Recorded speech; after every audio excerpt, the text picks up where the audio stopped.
নমস্কার বন্ধুরা, বানিস food passion চ্যানেলে আবারও একটা নতুন পর্বে তোমাদের সবাইকে স্বাগত জানাচ্ছি। দেখো তো চিনতে পারো কিনা এটা কি ফুল?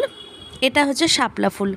অনেকেই চেনো, আবার অনেকেই আছে এটা চেনে না বা খায় না।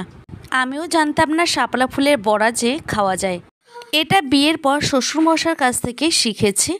তো যাই হোক, আমি এখন শাপলা ফুলগুলিকে তুলে নেব। সাদা যে অংশগুলি সেই পাপড়িগুলিকে নেব, আর সবুজ যে অংশ সেটাকে ফেলে দেব, আর হলুদ যে অংশ সেটাও কিন্তু রান্নায় ব্যবহার করা যাবে না।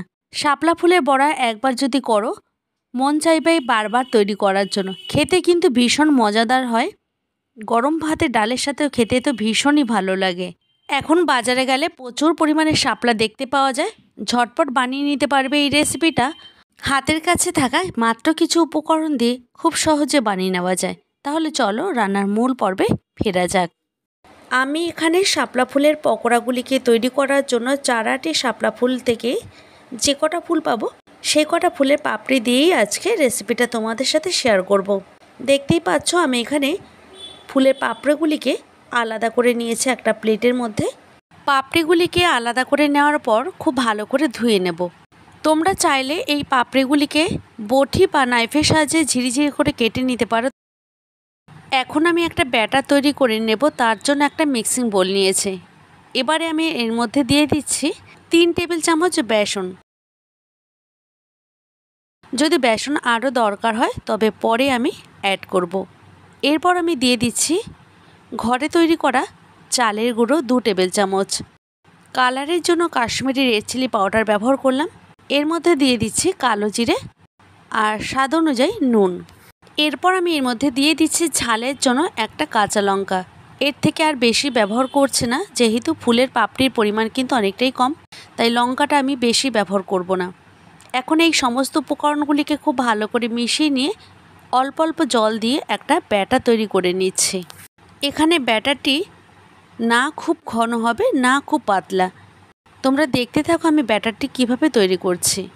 ব্যাটারটি যত ভালো হবে পকোড়াগুলি খেতে ততটাই সুস্বাদু হবে। এখানে ব্যাটারটি না খুব ঘন হবে না খুবই পাতলা হবে, মিডিয়াম ঘনত্বে ব্যাটারটিকে রেখে দিতে হবে। ঘনত্বটা যদি মিডিয়াম থাকে তবেই পকোড়াগুলি কিন্তু ভীষণ সুন্দর হবে।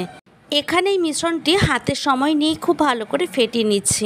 দেখতেই পাচ্ছ একটা স্মুথ ব্যাটার তৈরি করে নিতে হবে, কোনো লাম্পস জানি না থাকে।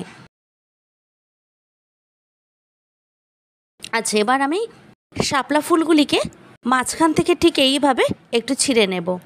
এখানে শাপলা ফুলগুলিকে ভালো করে ধুয়ে নিয়েই ছিঁড়ে নিয়েছি। এবার আমি যে ব্যাটারটি তৈরি করে রেখেছিলাম সেই ব্যাটারের মধ্যে শাপলা ফুলগুলিকে দিয়ে দিলাম। এখন শাপলা ফুলগুলিকে এই মিশ্রণের মধ্যে খুব ভালো করে মিশিয়ে নিচ্ছে একটা স্পুনের সাহায্যে। তোমরা চাইলে হাত দিয়েও করে নিতে পারো। তো এইভাবে মেশাতে ফুলগুলি কিন্তু অনেকটাই সফট হয়ে যাবে, কারণ নুনটা আছে যেহেতু।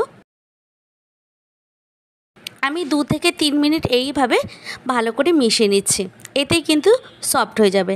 আচ্ছা, একটু হলুদ গুঁড়ো দিয়ে দিলাম, আরও দিয়ে দিচ্ছি চালের গুঁড়ো। এই চালের গুঁড়োটা দেওয়ার কারণে ভীষণ মুচমুচে হবে, অনেকক্ষণ পর্যন্ত কিন্তু এটা ক্রিস্পি থাকবে। তো এখানে আমি 1.5 টেবিল চামচের মতো চালের গুঁড়ো ব্যবহার করেছি। তোমরা একবার এইভাবে তৈরি করে দেখতে পারো, খেতে কিন্তু ভীষণ ভালো লাগে এই শাপলা ফুলের বড়াগুলি। চালের গুঁড়োর পরিমাণটা এখানে আমি বেশি করে দিয়েছি, এতে খেতে ভীষণ টেস্ট হবে। আরও 1 টেবিল চামচ আমি বেসন ব্যবহার করলাম। এখানে নুনটা দেওয়াতে পাপড়িগুলি যতটা সফট হয়ে গেছে আর এখান থেকে জল ছাড়তে শুরু করেছে, তাই এখানে আমি লাস্টে বেসনটা ব্যবহার করেছি। এখন পকোড়াগুলিকে ইনস্ট্যান্টে ভেজে নেব। অন্যদিকে গ্যাসের ওভেনে আমি একটা কড়াই বসিয়ে দিয়েছি। কড়াইটা খুব ভালো মতো গরম করে নিয়ে তাতে দিয়ে দিলাম পরিমাণ মতো সাদা তেল। যে তেলটা আমি এখানে দিয়েছি সেই তেলেই কিন্তু পকোড়াগুলিকে ভাজা হয়ে যাবে। আচ্ছা, এবার তেলটা গরম হয়ে গেছে। এই পর্যায়ে এসে শাপলা ফুলের মিশ্রণগুলি অল্প অল্প করে এইভাবে তেলের মধ্যে দিয়ে দেব। পকোড়াগুলিকে বড় বা ছোট তোমরা তোমাদের পছন্দ অনুযায়ী দিয়ে নিতে পারো। শাপলা ফুলের হলুদ বা সবুজ অংশটা অবশ্যই ফেলে দেওয়ার চেষ্টা করবে, না হলে তিতকুটো লাগতে পারে। আমি এখানে গ্যাসের ফ্লেমটাকে প্রথমে লোতে, তারপর মিডিয়ামে রেখে ভালো করে ভেজে নেব। হাই আঁচে ভাজলে কিন্তু পকোড়ার সারফেস পুড়ে যাবে, সেটা খেয়াল রেখেই আমি উল্টে পাল্টে দেখো ভেজে নিচ্ছি। এক সাইড ভাজা হয়ে যাওয়ার পর অন্য সাইডটা উল্টে দিলাম। মিনিমাম 3 থেকে 4 মিনিটের মধ্যে কিন্তু পকোড়াগুলিকে ভাজা হয়ে যায়। এখানে ঝালের পরিমাণটা তোমরা তোমাদের পছন্দ অনুযায়ী বাড়িয়েও দিতে পারো। নিরামিষের দিনে এই রকম একটা পকোড়ার রেসিপি হলে আর কোনো কিছুরই দরকার হবে না। প্রথম ব্যাচের পকোড়াগুলি আমার ভাজা হয়ে গেছে। এবার বাকি যে তেল আছে সেই বাকি তেলের মধ্যে বাকি মিশ্রণটি দিয়ে পকোড়াগুলিকে আমি ভেজে নিচ্ছি।